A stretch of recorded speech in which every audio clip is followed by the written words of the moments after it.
He was promised $6 for a day's work, a small fortune for an Indian labourer. But Rajesh Tiwari didn't realise the job would nearly cost him his life. They had said this was an easy job.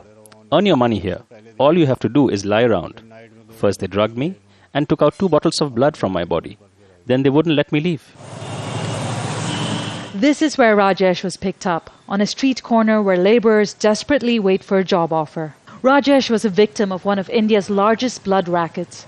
Possibly dozens of poor workers were lured into a scam to have their blood drained to be sold to private medical clinics. The trauma is now over, but the scars remain.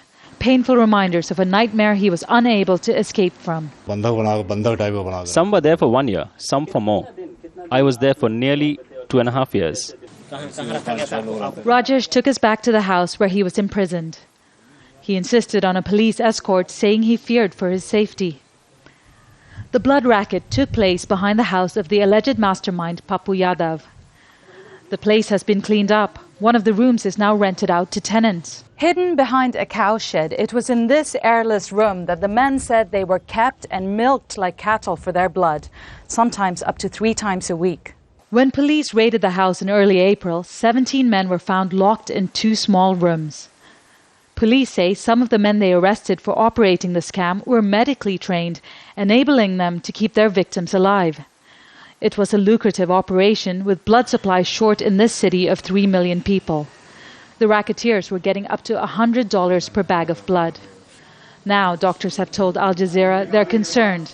Contaminated blood may have been collected and used in hospitals in the city. Because of what has been done so far in Gorakhpur, all the hospitals and doctors here have also realized the kind of precautions they need to take, because duplicate or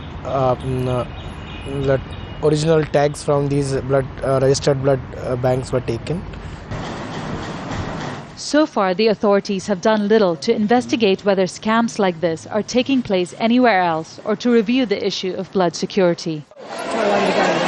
That the blood racket thrived for 2 years is a symptom of the wide divide between the rich and the poor in India.